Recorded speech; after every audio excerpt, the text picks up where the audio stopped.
మనకున్న ఇబ్బందులు బట్టి, మనకున్న సమస్యలు బట్టి మనం దేవునికి దూరం అయిపోయినా ఆయన చేయి అందించి ఆయన హస్తాన్ని అందించి ఆ ఊపిలో నుంచి, ఆ పాపం అనే ఊపిలో నుంచి, ఆ చీకటిలో నుంచి మన పైకి లేపి తన యొక్క తోడుగా, తన నీడగా, మనకు కోటగా ఉండి ఆశీర్వాద మీద ఎక్కి ఊరేగించే దేవుడు. ఆయన పరిశుద్ధమైన నామానికి మహిమ కలుగును గాక.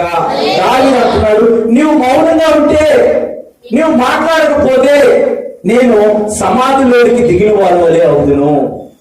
మనం కూడా ఒక్కోసారి అనుకుంటూ ఉంటాం, ఏంటి ప్రభా నా పరిస్థితి ఏంటి, నా జీవితం ఏంటి, నా జీవితం ఇంతేనా, ఎంత ప్రార్థన చేసినా సరే నీవు నా ప్రార్థన ఆలోచించవా, నా ప్రార్థనకి జవాబు రాదా అని మనం అనుకుంటూ ఉంటాం.